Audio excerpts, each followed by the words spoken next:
Prynawn da i chi gyd, a very warm welcome to this seminar. I'm Dr. Cymru'n Pleidleisio from the Centre for Welsh Politics and Society at Aberystwyth University. I'm also here as a member of the team leading the Wales Studies Network. And the Wales Studies Network is supported by the Learned Society of Wales and brings together researchers and other stakeholders interested in understanding the politics, economy, society and culture of Wales. So I'm really grateful to the network for supporting this event. We are here to talk about the results of a historic Senedd election on the 7th of May, which saw a transformation of our Welsh political context, at the end of Welsh Labour's hegemony of the Senedd and its leadership of the Welsh Government, a new party leading the Welsh Government for the first time in the form of Plaid Cymru, and a new party as the main opposition party in the Senedd in the form of Reform UK. So there's a lot to understand about this election, and I'm really pleased that I'm joined today by a fantastic panel of experts. Dr. Bettina Peterson from Swansea University and Wizard, who's co-lead of the Welsh Election Study, Professor Stephen Cushin from Cardiff University, who's leading a study on enhancing the impartiality of the news, and Professor Laura McAllister from the Wales Governance Centre and Cardiff University, who's researching many aspects of the politics and governance of Wales. So three excellent people to start to help us make sense of the Senedd election. And what I'm going to do, I'm going to ask the three of you to speak in turn. And then I will open up to questions from our audience. Audience, if you have a question, please do pop that into the chat and we will pick up as many as we can in the discussion when we get to it. Okay, well, Bettina, Stephen, Laura, let me start with you. Bettina, first of all, I wonder if you could start by giving us a sense perhaps of, from the data that you've got emerging already from the Welsh Election Study, what does that tell us about how voters were thinking about and how they approached this election? Well, thank you very much for inviting me to this panel. So when we collected data, just to as a heads up, it was before the electoral campaign fully started. And what we could already see emerging a little bit is that division in the electorate, that a lot of people are quite satisfied with how democracy works, but over 30% are also not satisfied with how it works. So, and when we ask further, how interested are you in politics? There is quite a high level of interest, actually, and even in the election. But then you ask questions about trust or the question whether you feel you have influence over decisions made. And the picture is quite different from that. So I go a bit into detail, but I would say as a first idea is that split in the electorate that we see in the electoral result comes out in several of the questions that we ask about democracy as well, and how they feel about democracy, how they feel about the election itself. So when you look into that question of how much trust do people have in government, it is lowest when we ask that question towards the UK government. Over 2/3 of respondents said they have limited or no trust. And it is slightly better for the Welsh government, but it's still almost half that have limited or no trust, respectively. So there is something going on there, similar to asking about satisfaction with how the Welsh government has done their job in the past. So something emerged already that, and the polls were showing that there is that dissatisfaction with the government, but maybe not so much with democracy as such. And when you ask them whether they feel they have an influence, so they can influence decisions that are made either at the UK level or at the Welsh for Wales, or decisions at the local level, we see again a similar picture, that lack of feeling that you can influence decisions is highest for the UK government. Again, slightly better for Wales, but not great either. If you still have 50% saying they don't feel that they can influence decisions that are made for Wales. And that comes a bit in contrast to the question of, do you think it matters who governs in Cardiff, who governs Wales? Because people do think it does matter.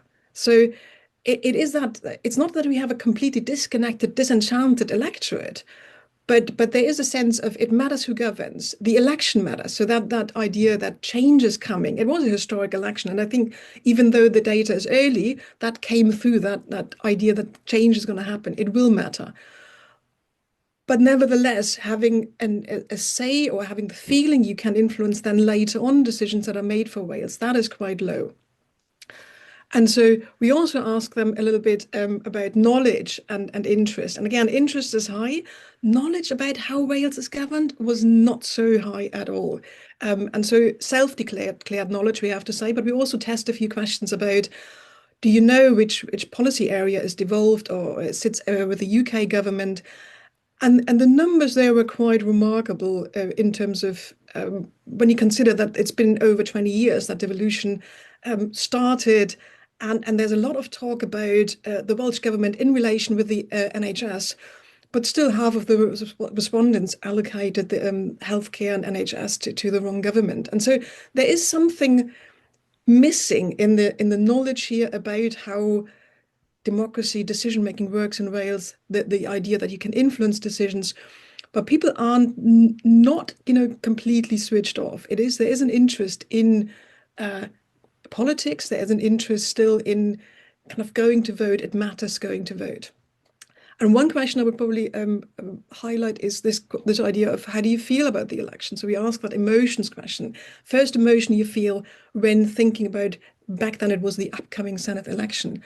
And it's really interesting, again, coming back to this idea of division. The term that was put into as an answer the most is hope, right?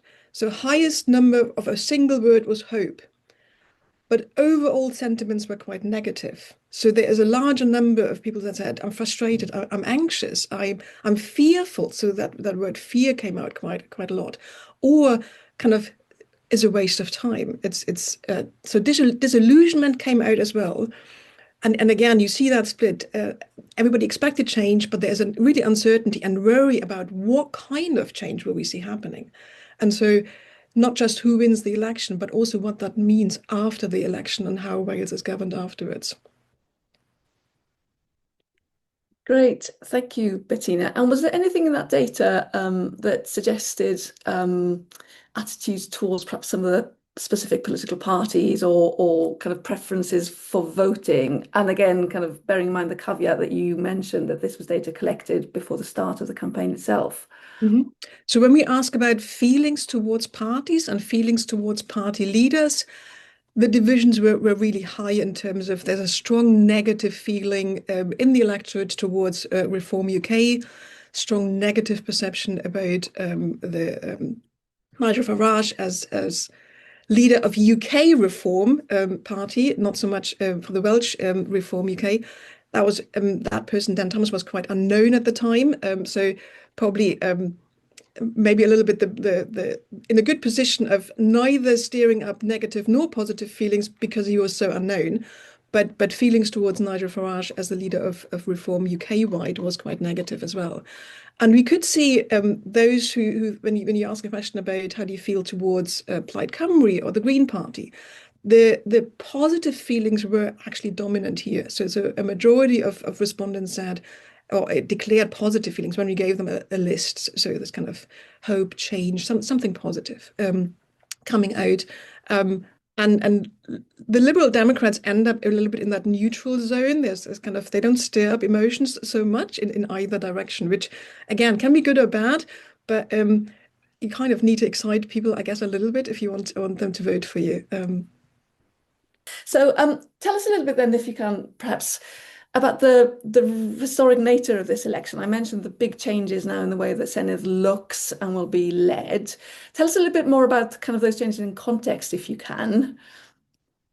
Yes, prynhawn da pawb. Yes, I mean, look, this was undoubtedly a historic election, and in many respects, Wales was the story of the elections on 7th of May, which is great for all of us who research in that area, whichever part of our research is engaging with this, whether that's from a media perspective or public attitudes or more constitutional perspectives, the type I work in. But I think in summary, you'd say it was the perfect storm. It was the delivery of most of the Senedd reform programme in terms of an enlarged Senedd with 96 MSs elected using a different electoral system, and that's significant, as I'll come back to in a moment. The first non-COVID election where the franchise was extended to 16 and 17-year-olds, double incumbency from a Labour government at UK level, and what's always been the case, a Labour government at Welsh level, but, you know, very rarely with both of those governments experiencing such unpopularity. And then, as well as that, we have a much more competitive and polarised political environment, as Bettina's alluded to there, with two blocs, which in reality have always been there in Wales, largely determined by national identity, as my colleagues Jack Larner and Richard Wyn-Jones have researched. There have always been two blocs in Welsh politics, or certainly in modern times. But what we saw in this election, bearing in mind all those factors, was a kind of consolidation of those blocs. So on the left, the progressive left, with Plaid Cymru doing far better than even the party itself expected. I think it's fair to say, you know, coming out with 43 MSs and the largest share of the vote it's ever had. And then on the Conservative right, Reform topping that side of the bloc. And I think what's significant there is that we see big transfers from the two former large parties in similar measures.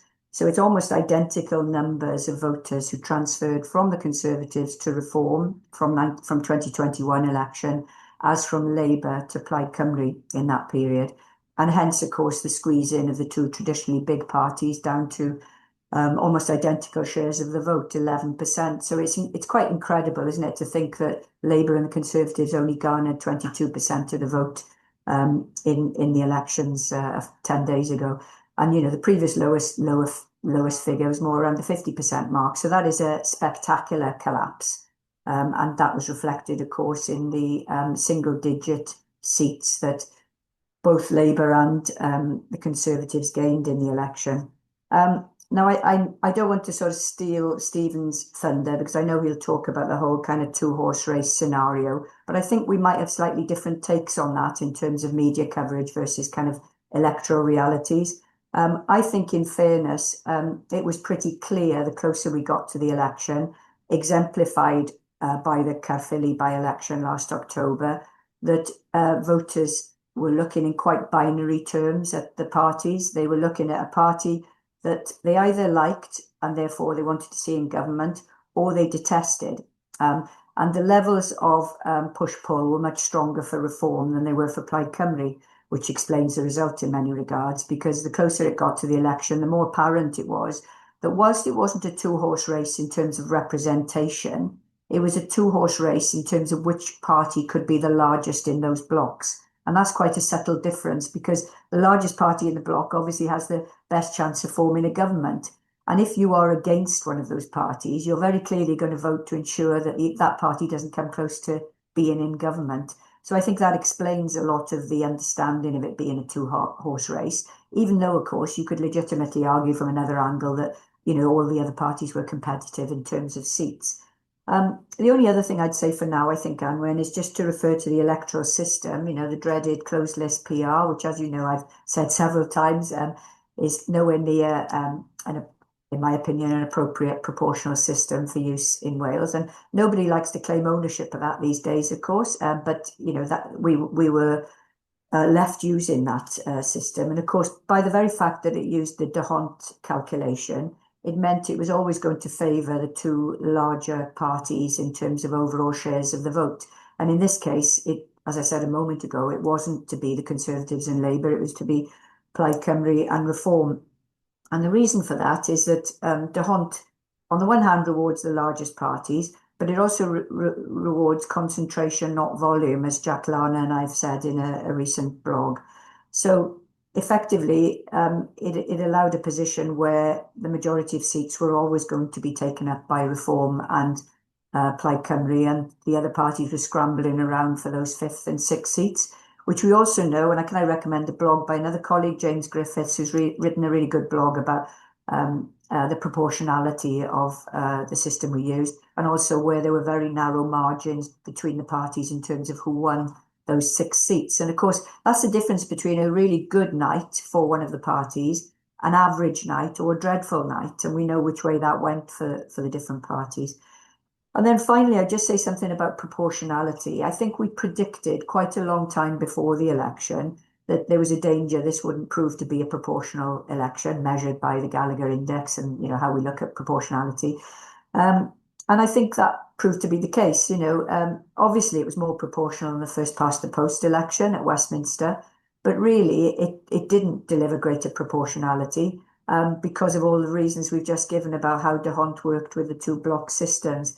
So I think to return to my very start of my opening remarks, this did become the perfect sort of storm with electoral apparatus, the changes to that, the competitiveness of the party system, and the decline of the two parties at the expense of Plaid Cymru and Reform.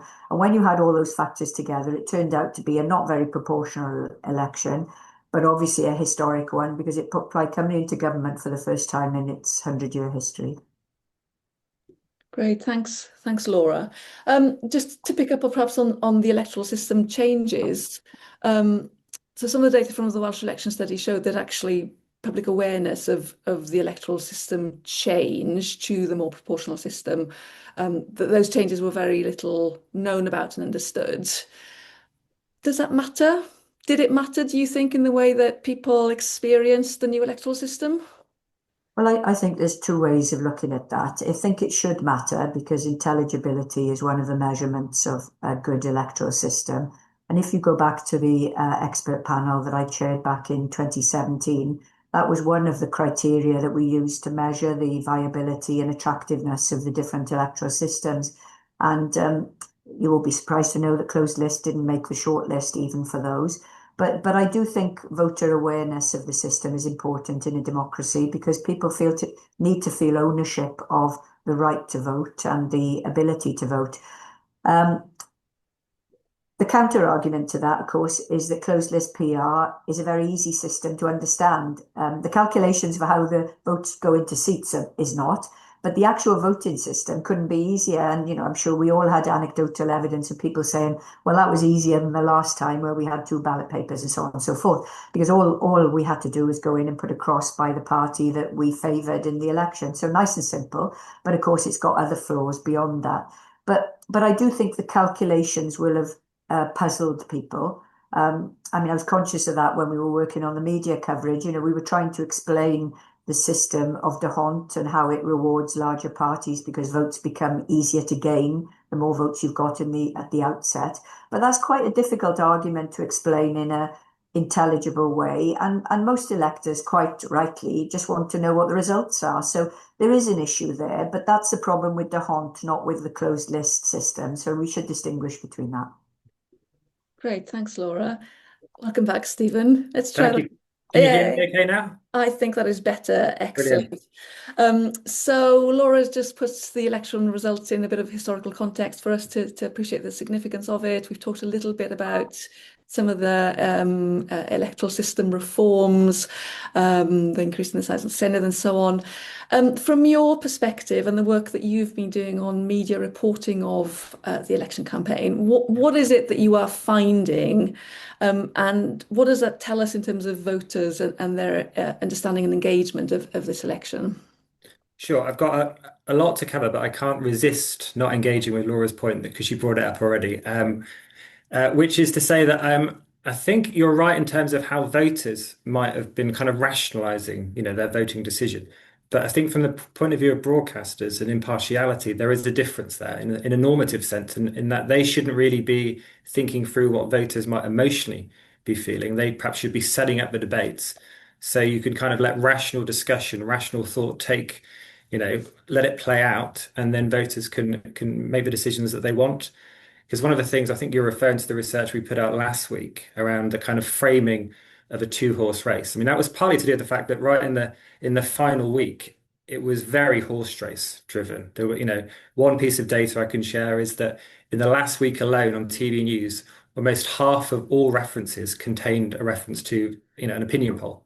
So it was very much fueling that narrative, and I think that did overshadow some other debates within that. And what we also saw, and I could show examples of this, is we saw some of the media coverage amplifying that two-horse race, that only Plaid can win, only Reform can win, or Reform's kind of Labour and Plaid kind of campaign strategy as well. And I guess, and it's an open debate. It's not for me to necessarily say it's right or wrong, but should broadcasters really just be recycling some of that amplification, or should there be a little bit more critical distance where you're just kind of putting out what each of the parties are standing for, rather than knowingly putting forward what parties want to say? That was really the point within that.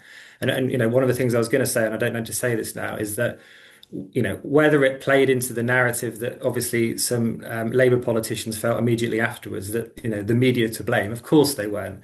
But I think it is an interesting question, which you've just raised, Amon, which is around, were voters in some ways, did they vote in a way that they really knew the implications of this? Did they think that they were still engaging with a first past the post system? Because you might be right in thinking that realistically, they were the only two parties that were going to form a government. But that's not really my understanding of electoral system. And that isn't really the makeup of it, in the sense that, if Labour had won more seats, the narrative might have changed. They might have more of a say in certain areas, which changes the next parliament, doesn't it? In terms of how it all plays out. So I think there's a kind of nuance and complication that comes with this system, which I think we've all got to mature to, including the media. So I had to pick up on that initially, which we can come back to. But yeah, no, I do need to give a shout out to Max and Kylie that did the research on this, because they have been, I'm presenting this, but they've for the last 5 weeks lived this media coverage. 5 weeks, over 600 news items, over 1,000 references to political parties, every Vox Pops. I know Laura's a big fan of Vox Pops. Lots of references to opinion polls. So we put lots of research out during the campaign to try and stimulate some debate as well. We've looked at UK network news, and with network news as well, it's important, sometimes gets forgotten about a little bit, but it's worth remembering that more people rely on UK-wide news than they do media that's produced in Wales, which I think actually talks to Bettina's point about knowledge of devolution. They're just not regularly exposed to it in a way. We read more English newspapers in Wales. We're tuning into network news, and we're not getting the right amount of coverage, arguably, that's perhaps likely to increase people's knowledge about that. So yeah, in terms of network news, the kind of key finding we had there was that it was covered, but they had a big task there, because obviously we looked at the English local elections, the Scottish elections, and the Senate elections, and obviously across the board, I think it was pretty well balanced. I've heard some accusations that it was very reform friendly. We found no evidence of that. There's no question of breaching of impartiality guidelines and so on. But I think because of that, we counted something like 17 different parties, if you like, if you take Labour, Scottish Labour, Welsh Labour, and to try and, articulate all those different messages was a real challenge. And I think one of the big takeaways within that is how broadcasters, impartial broadcasters, deal with multi-party politics. Are their kind of current guidelines fit for purpose? In Wales, you've got 6 major parties and it's the first time that happened. The BBC, included the Green Party as well. And I think you've got to ask the question, one of the things that we looked at was the level of scrutiny that was paid towards every time a party said something substantively about policy, or they were interviewed. And it was something like half of all claims that we looked at didn't have any scrutiny. About a quarter had some scrutiny, and then about a quarter had substantial scrutiny. So three-quarters of the time when politicians were talking about something on TV news, it wasn't really subject to robust scrutiny. And I think that's partly a symptom, not that journalists didn't want to explore that, it's just they're kind of hamstrung, because they have to make sure that they're fulfilling that kind of election rule of covering the parties. But I guess the critical question and the post-election debate can be, did they really uncover their perspective? Did we really get a sense? Did debates push on over that 5 weeks? Did we get to the heart of it? I think some journalists really did get to that, some experienced journalists. And I think Channel 4, I've got to say, really stood out. I think Andy Davis's journalism was really, really good. But I think that's a big takeaway from that. Do you want me to carry on, or do you want me to stop there and I can take questions? Yeah, well, let's pause there for a moment. But you wanted to come back Yeah, it's just on the electoral system, just an observation. I also would say it's such a massive change of a key institution for how democracy works, how you select representatives and how they then represent constituencies and voters as well. I think people have to get used to it. And not just the voter. I think we're looking always at the voter. Do they understand it and do they change their behavior? But I think also parties have to get used to it, how they talk about the electoral system, how they campaign within that new electoral system, and the media as well. So just as an observation, having lived in different countries under different electoral systems, I find that parties still talk a lot about this new system in majoritarian terms, thinking about we create a minority government afterwards rather than, yes, we are open to coalition talks. And in other countries under a PR system, that wouldn't be the case. Minority governments are very rare because they're very unstable. And so a country where a PR electoral system used to be the standard, parties would immediately start coalition talks, or maybe even during the campaign, think about with who could we agree with what, etc. And that doesn't happen here. And I think it is a bit of that tradition and what you find kind of what you're used to that also guides how parties behave. Can I come in there, Anwen? I think we also have to contextualise this by a fairly, well, more than fairly immature political culture in Wales around devolution. You know, we know that a lot of people don't know what areas are devolved to Wales and what areas are not. And obviously you've done your own research on that, but that's long standing. And therefore it's not a very fruitful terrain for then introducing a significant election apparatus change, such as closed list PR and the expansion of the Senedd. But having said all of that, you know, the turnout for this election is significant, I think, not just because it's crossed the 50% Rubicon, you know, 52% if you round up 51.6, which of course is up from 47 in 2021. But also because it's closer to the Welsh turnout in the UK general election in 2024, which suggests a greater knowledge and a greater engagement and a greater legitimacy.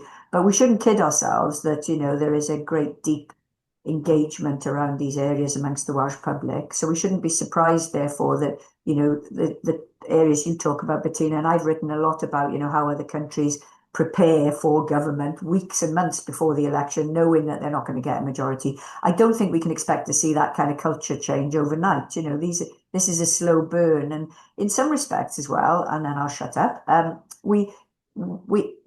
those of us who are interested in government formation, this isn't the best election to research because it's been fairly easy for Plaid Cymru. You know, the arithmetic worked really well for it. You know, it was able to pursue its goal of a minority government, knowing where the other votes were on the progressive left, seeing reform, you know, a good 9 seats behind it and so on. So maybe, you know, it would have been a better case study for us if Plaid had to do some of that thinking. I mean, you know, it's not for us, is it, to determine the benefit of an election result? But hey, so I think we're at the very beginning of that curve of conversation around how governments are formed and what happens months before the election, maybe even within those blocks, so that the bloc parties are speaking to each other as they do in other European countries. Great, thank you. Stephen, do you want to come back as well? Yeah, just a brief comeback on that, because I do think that this is a good kind of debate to be had in this. And, you know, I think for political parties, they're always going to take whatever kind of tactic that's going to play best to their, you know, to win as many votes as possible. So tactical voting has always existed in some way. So I don't necessarily think we're going to get much of a change, you know, in terms of that party political culture. I think broadcasters, I think, were kind of aware of that. One of the things I was going to say, but I was totally thrown off script by Laura's question, was that, you know, we looked at, you know, the point I was going to make was about the importance of public service broadcasting and the fact that broadcasters did take it really seriously. They held loads and loads of debates, you know, in Wales, loads of TV debates. We counted something like 19 explainers, which, you know, looked at the extent, you know, what's devolved, what's not devolved. Because we did a survey back in February as well, which found similar things. Lack of understanding of voting, lack of understanding of policing, which was remarkable in many ways, but also significant minorities around immigration and health and education. And I think BBC were putting out things. ITV did a lot too. But I think I think they kind of prepared well for it. But then once the election kicked in, and you're kind of 3 or 4 weeks into the campaign, the excitement kicks in. Everyone got excited in that last week. There wasn't just the one poll, the usual poll, from the Wales Governance Centre, really authoritative. There were loads, weren't there, at that beginning? I lost count. And I just think, that kind of horse race narrative really played out right at the very end. So, and I think to a degree you want that, you want that excitement as well. I think it's just degrees of balance with it. And I'm just not quite sure, as Laura said, democracies mature within this. I think that maybe there's perhaps a bit where you perhaps get journalists queuing up that kind of maturity that Bettina was talking about to try and orchestrate that kind of debate. And I think, over time, I suspect when we do the post-election, forensic analysis, I think broadcasters will prepare in that way in the future.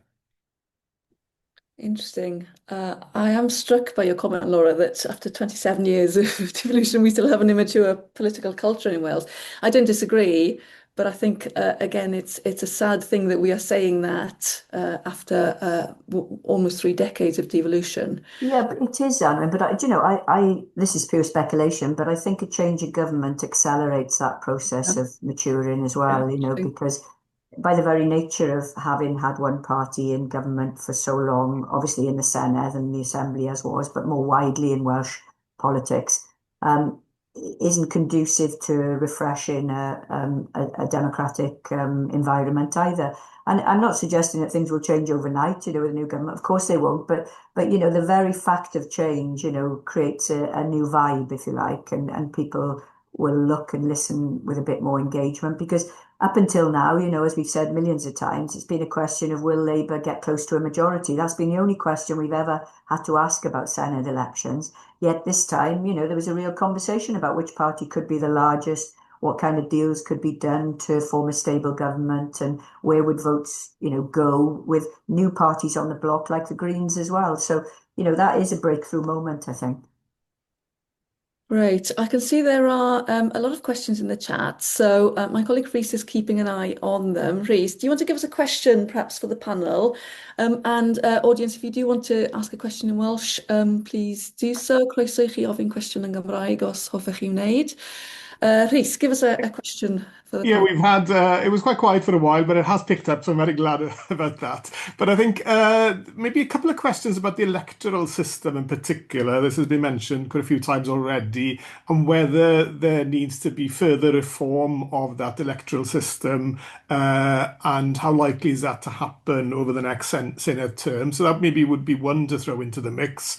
And quite a broad one as well about, when you were mentioning, Bettina, about the issues of trust in government, in politics and so on. Maybe the situation is slightly better in Wales than it is at a UK level, but there's still a job of work to be done there in terms of building trust in government and political institutions. So how can that sort of take place over the next Senedd term?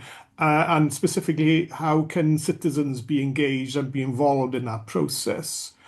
Is that two enough for you now? And then let's start there. Great, diolch, Rhys. Laura, let me come to you first then. Electoral system reform, what might we see, if anything, in this next Senedd term? So I'd make 2 points about that. I mean, first, to do with the actual constitutional opportunity, which comes from the Etholiad Cymru Members and Elections Act 2024, yes, where there is a provision to review Part 1 and Part 2, which is the size of the Senedd, 96 MSs in the constituencies, and the electoral system. The electoral system is the key one. That the baked-in part of that is that the Senedd can vote with a simple majority to set up a review or an inquiry or committee, whatever you want to call it, to look at that. And the clock is ticking on that, of course, because it's within 6 months of the first plenary session of the Senedd, which was last week. So if they are minded to pursue that for a review of those areas, then that would have to kickstart in the next 6 months, and the Senedd and the Cyhoedd would, form a group to do that. The second point I would make is, of course, despite the commitment to a different electoral system by the now governing party, things often change when you are elected through a system that has rewarded you, of course. And I don't want to sound too cynical about any of that, but we know that's been the case, even with Reform's attitude to PR and first past the post. Because, of course, for Reform, a first past the post election in at UK level would probably benefit it far more than a PR election. So I'm only flagging that because, of course, political dynamics always come across, sensible constitutional processes.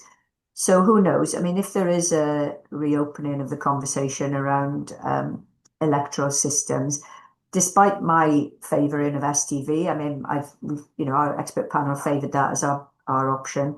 I think that would probably be a step too far to get 2/3 agreement on, which you would need, of course, to make a change.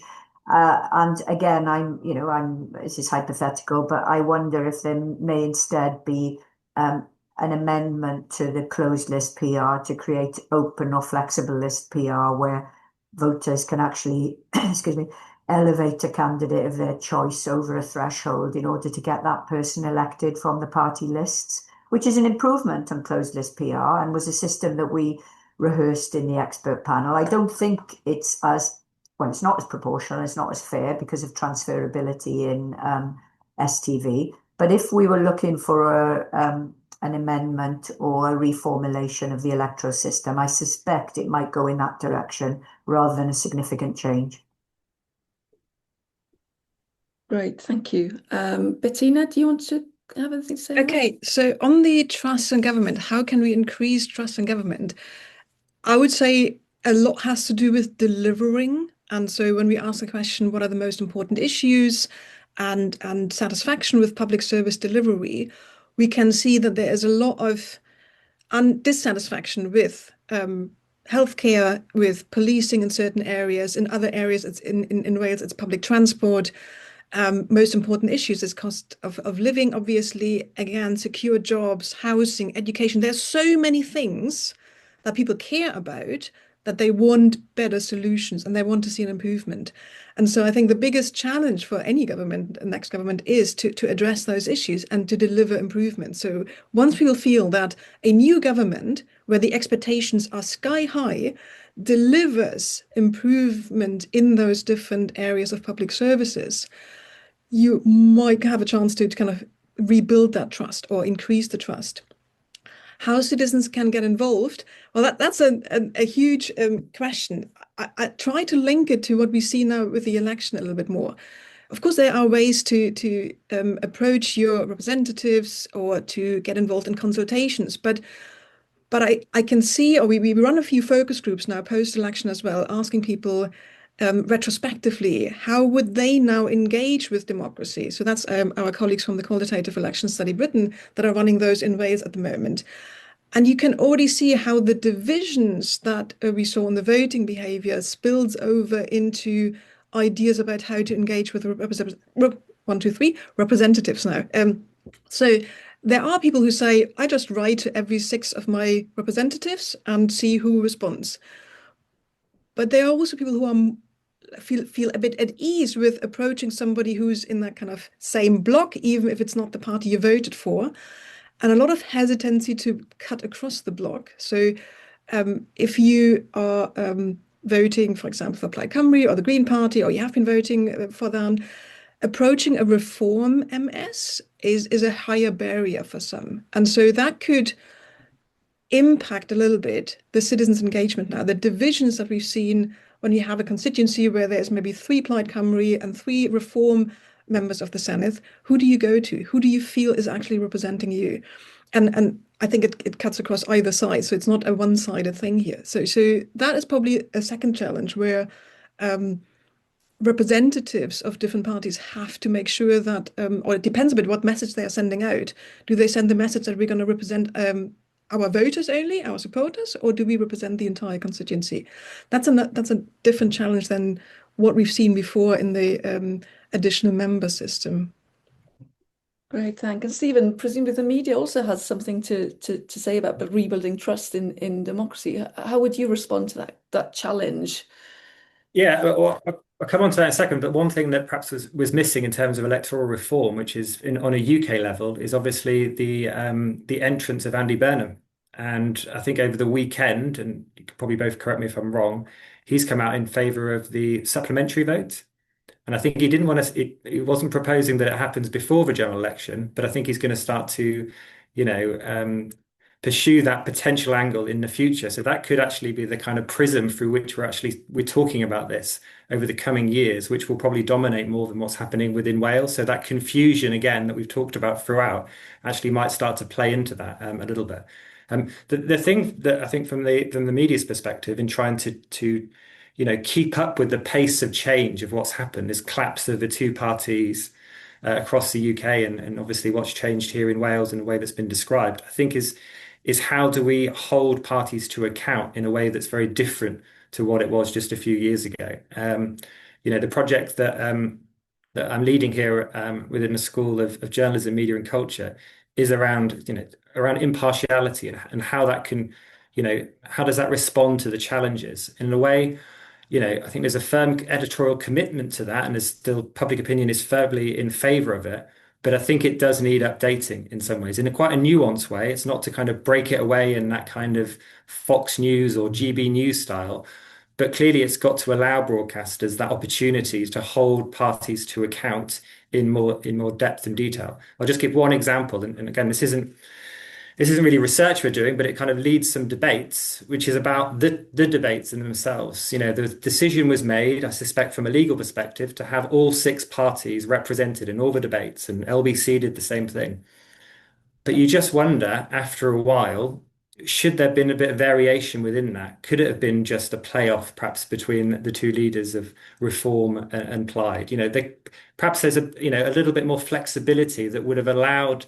Because what it's like. You go around to each leader, you get the usual soundbite. There might be the response, and then you don't really get anywhere. I remember listening to Laura in the post debate. I think it was ITV, and at the end of it all, it was a good debate, and I thought actually it played out better without an audience. But did we really learn a huge amount? If you spend a good hour with two parties, you can go back and forth and you can really get into the detail of things. And I just think that was lacking a little bit. And I think that will play into helping people become more informed, engaged, trusting, and they'll perhaps know a little bit more about who they're voting for.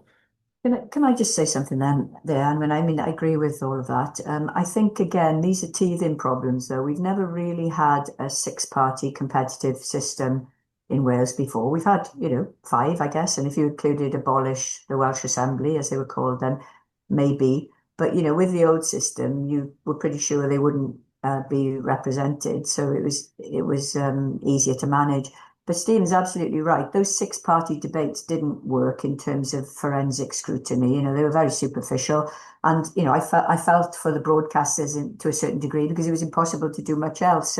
The Channel 4 one was slightly different format, wasn't it? Where, it was kind of a bit more probing, and that came to life a bit. Equally, the audience-based, I don't know what Stephen and his team think of those, but the audience-based questions, for me, delivered deeper scrutiny because it was harder for a party leader to become, in inverted commas, political with an audience member than it would be with a journalist or a presenter. So I think that's another way forward. The only problem, of course, with polarizing it, and it's kind of what we've been talking about all the way through into 2 potential leaders debates, is that you've got what's the data you're using to choose those 2 potential leaders. And we're back to where we started then. Is it the leader of each bloc, the progressive left and the conservative right? But opinion polling is fairly immature in Wales. We've had the series of YouGov polls through the years, but some of the polling that we saw this time was the first dipping of the toes into Welsh waters. And we saw that some of them got it quite significantly wrong in terms of, Labour's vote and so on. So where are we getting our data from in order to choose which 2 leaders should go head to head? So that's my point really about where we are in this whole cycle of maturity. I think there's a lot of ground ahead of us really and improvements there. Great, thank you. Rhys, let's take a few more questions if we could. Yeah, some positive comments here from people about the election in general in terms of the turnout, echoing some of the things that have been said already, the smooth running of the election and the acceptance of the result in general as well, speaking to the trust in that political process as such. Specific questions then, one around the banning of polls in the run-up to the election in that sort of pre-election period, given what you said, Stephen, about the the impact of those polls on the narrative in the media. So is there a case to be made there for banning polls in the run-up to elections? And then a couple of questions about the implication of the elections for Plaid Cymru. One around maybe the changing identity of Plaid Cymru voters here. As it's, maybe appealed to a broader church there, and maybe some reflection, asking the panel to reflect on the implications of that going forward. And then linked to that, I suppose, a more specific question about how do the panelists predict that Plaid Cymru will approach leading a minority government when they will need to look to other parties to help them get some support in place to get specific bills over the line? Will that mean fewer bills, less ambitious budget plans, and so on? So what are the implications there of having to govern in partnership, if you like? Excellent. Stephen, let me come to you first. Should we be banning public opinion polls? No, I don't think it's a question of proportion, I think, isn't it? It's because I agree with what Laura said about it informing. If we were to construct a TV debate, for example, we'd have to use the best evidence possible. It wouldn't be vox pops, would it? It would be the most systematic way to gather what people, how people think about parties, and it'd be a poll of polls, I guess, wouldn't it? And you would try and base it on that, and you would explain to audiences, this is why you selected it. I just think so. There's that. It should inform debate. I just think, and again, this is obviously, it's a new political era in many ways. 6 major parties, very exciting for the broadcasters. It was just a question of proportion, I think. And I think, going into the next election, I'm sure broadcasters will be conscious of that, and it'll be written up in the editorial guidelines. There'll be some reflection. So we gather research now, and it can inform debate as we approach, dare I say, the next election. Great, thank you. Laura, let me come to you, because I've heard some people from Welsh Labour in particular perhaps reflecting on the poll as shaped the campaign. I mean, where are you on the role of polls in election campaigns? I think it's a pity if they dictate the whole rhythm of the campaign, but there's an inevitability once you have a campaign punctuated by polling that will be the sort of staging posts, if you like, which of course does make a strong argument for not having polling in the last week of the election, as some countries do. Can I also take the one about Plaid voters, Anwen, because I think there's some misconceptions here, which again have been put forward by both Plaid and Labour, interestingly. Clearly we haven't got under the skin yet of what the motivation was for everyone who voted for Plaid Cymru and didn't vote for Labour, because we know that's a transfer from 2021, significant, substantial transfer. But I think we can overplay the kind of Welsh identity versus British identity thing, because we might find that's being overtaken by changes within Welsh society. Devolution itself has changed Welsh society without a shadow of a doubt, because having an infrastructure of a state with, very immature civic society, but, effectively a national state, if you like, has meant that everyone living in Wales can feel part of that in a way that maybe was more difficult before we had devolution. So I think that's been a serious material change in how people see their connection with Wales. Even if they see themselves as British, they could connect civically with Wales. The other thing we know is that Plaid and Labour voters or motivations overlap a lot, because a lot of people who previously have always voted Labour thought kindly of Plaid Cymru, let's say. So therefore, it's not a massive switch to move from Labour to Plaid Cymru. They may not encapsulate every single one of your beliefs and values and so on, but there's a huge amount of common ground, if you like. So it's not a difficult move to make, which of course makes the kind of decisions that Welsh Labour made to vacate that space around, the defender of Wales and the soft nationalist agenda that was pushed so successfully, really, by every First Minister up until Vaughan Gething. It makes that even more incredible to understand, because of course it was very easy for Plaid Cymru to move into that space, and voters were quite relaxed about making the switch. So I do think that's quite an important factor. But when we were talking to Labour politicians immediately after the election, and clearly, let's give people a little bit of leeway here.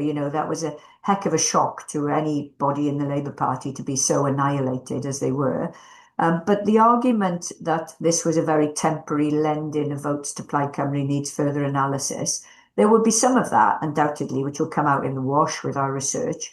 But I'm not sure all of that is a temporary lend-in, because of what I said a moment ago, that if a party moves into the successful space or vacuum left by another one, they can make it their own. And the other argument that the Labour people put to us in the television studios last Friday was, of course, this all goes back to Caerphilly and the understanding that people had of the two blocks. But again, that's naive. This goes much deeper than that. It's a societal structural change that has impacted Labour that goes back, 2 decades. So if the review of what went wrong for Labour just concentrates on the period from October 25 onwards, it's going to be disastrous, whatever the outcome is. This has got to be a systemic review of what happened to Welsh Labour if there's going to be any revival.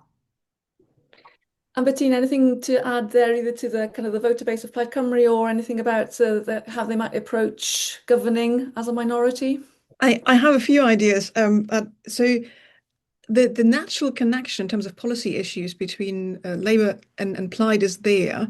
But when we ask those who tended to switch from Labour to Plaid how they feel about Labour, they're not liked as much as they might have maybe previously liked Labour anymore. So there is something there in the electorate that made that switch, or potentially, or thought about making that switch, that dislikes their previous attachment a little bit more than before.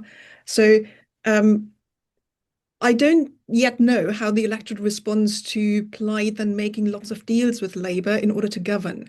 So I would say issue by issue, if it improves the situation, people probably will be in favour of that. If it gets that feeling of it's back to the old policies and basically Labour pulls it towards their position, there might be a little bit more of frustration than with Plaid in government because of that high expectation of change to come. One thing that we haven't talked about is that relation with that minority government that is led by Plaid Cymru and the UK government, and this kind of demand for more devolution, where there is a substantive proportion of the electorate who would like to see that happening. Plaid would like to push that. And that might also impact in terms of what they can deliver if funding is involved in that kind of more powers to Wales, more devolution of areas where they say we don't have the powers, we can't make that happen ourselves. And so the question is, can Plaid Cymru successfully make those claims and those demands, get a new devolution deal? That might also change a little bit what they can do as a government, no matter who's lending the votes, basically. We all know what the UK government is currently focused on. So it's, again, it's a slow burning thing a little bit, and not maybe in the first 100 days possible to deliver anything in that area. Yeah. Great, thank you. We're almost out of time. I wonder if I can ask the panelists to finish off by telling us or sharing with us what is the one thing that you hope to see in this next Senedd? Is there one thing that, as we're talking about a change election, what would be really a great outcome for you in terms of the next Senedd? Laura, shall I come to you first? Oh gosh, there's so many, isn't there? Because, such an exciting time to be working in Welsh politics and researching Welsh politics. I'm going to say something really prosaic, but I think could be significant, which is that I hope that the multi-party environment in the Senedd creates a really kind of positive, constructive environment and atmosphere, because we know from research, and when the research that we did with the Independent Commission showed this, the thing voters want more than anything is political parties to work together for a good outcome for them. What they don't want is slanging matches and head-to-heads, which don't generate anything constructive for the public out there. So I hope that will be the environment, and I hope that everybody, every MS at least, buys into the importance of scrutiny, because the rationale for a larger Senedd was always that we would improve the governance of Wales through effective scrutiny. So that requires a lot of time, effort, specialisation, expertise. But I really hope that if we can see those two things, we might start rebuilding the trust, between voters and politics again. Great, thanks, Laura. Stephen, how about you? I think the thing that fascinates me is on a UK level in many ways, because I think sometimes people underappreciate the degree to which people in Wales consume UK media and English produced newspapers. So the debates we see, and also our survey in February, and we didn't really put too much out about this when we released the findings. There are differences between the political parties as well. People that vote for reform far more likely to engage in UK media than those that plead Plaid Cymru. So, they're experiencing and they live different things during the campaign. One of the things I didn't say earlier was that on network news, one of the biggest themes in Scotland and in Wales was around independence. Now, we know from the Wales Governance Centre that independence was very low down in Wales, but I think it took up something like half of all coverage of the Senedd in terms of topics was around independence. So the fascinating thing for me will be, to what extent will network news cover the Senedd? And when they do, how is it going to be framed? Is it going to be the big arguments that was described? They want more devolution, they ain't getting it. Debates about how much Wales contributes to the GDP and so on. These are the big things that I imagine will get focused on, as opposed to the smaller policy issues. The big thing, whether it be about childcare, for example, that's the big thing that Plaid are pushing forward. How much that will play out on a UK level will be quite interesting. So I'm kind of fascinated by how much all of this will play out in terms of the information that people receive, depending on where they get it, from a UK level or within Wales. Yeah, fascinating. Thanks, Stephen. Bettina. Okay, it's hard to follow up on, but maybe what I wish the most is that this change election that has put Wales into the spotlight, not just in the UK, but also international media have picked it up, is going to maintain for a lot longer. And is exactly what Stephen has been saying, that there is more discussion about what is happening in the Senedd, what is put forward by the Welsh Government, what kind of policy innovation is coming out of Wales to show what Wales can do when it has the powers and uses the powers to do something differently, and how that makes a difference for people's lives. I would like that. It's my optimistic version. Say, keep that interest and enthusiasm about the change and make it happen, and then retain the attention that Wales has received to broadcast it and shout out about it across the different channels. Fantastic. Thank you so much, Bettina, Stephen, Laura, for helping us to think through the results of this really important Senedd election. To our audience, diolch yn fawr i chi gyd. Thank you all for your interest. If you would like to follow the work of the Wales Studies Network, there is a link in the chat to sign up to the mailing list.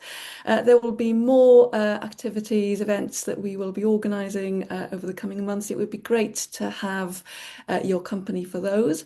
And do keep an eye out for the ongoing research that our speakers are doing. There's a lot more to come that will help us to understand the results of the election, but also to understand what is coming next in terms of the work of the Senedd and the new Welsh Government. Diolch yn fawr i chi gyd. Enjoy the rest of your afternoon.